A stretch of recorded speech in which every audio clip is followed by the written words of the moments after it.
যুবক ভাইরা যারা মাহফিলে এসেছেন, আমি আপনাদেরকে বলছি, আপনারা একসময় চাকরি করবেন, সরকারি কিংবা বেসরকারি।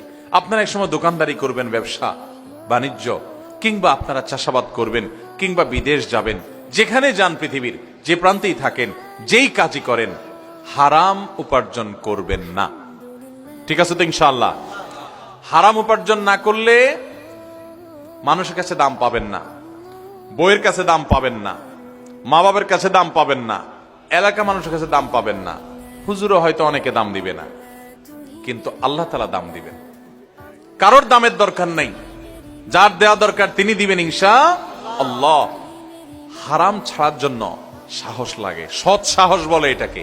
এখন তো সাহসের সংজ্ঞা পাল্টে গেছে। যে মহিলা কাপড় চোপড় যত বেশি শর্টকাট করতে পারে, ওর নাম মিডিয়া আলাদা দেয় হলো সাহসী। আছে না নেই? এখন সাহস হলো অপকর্ম করতে পারলে তাকে সাহসী বলে। আসল সাহসী সে যে অন্যায় বর্জন করার জন্য শত মানুষের ভৎসনা সত্ত্বেও সে হিম্মত করে যে আমি অন্যায় করব না। টাকা পয়সা হলে সবাই আমাকে পুষবে, কদর করবে, দরকার নাই।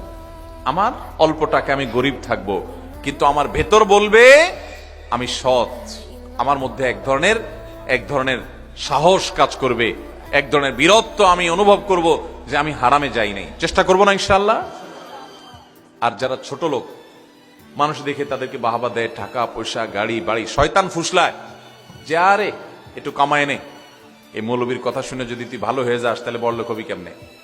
শয়তানকে বলবেন আমার বড়লোক হওয়ার দরকার নাই, আমি সৎ থেকে যদি বড়লোক হতে পারি আলহামদুলিল্লাহ, আর না হতে পারলে আরো জোর আলহামদুলিল্লাহ। আমরা দুনিয়া থেকে অসৎ উপায়ে যে টাকাগুলো কামাই করব, এগুলো কি যাওয়ার সময় নিয়ে যেতে পারবো? কাফনের কাপড়ের কোনো পকেট আছে? নিয়ে যেতে পারবেন? তাহলে 2 নম্বর কামাই করব। কার জন্য কামাই করবেন? কার জন্য হারাম কামাই করবেন? ছেলে মেয়ের জন্যই তো। মানুষ নিজের জন্য কামাই করে না।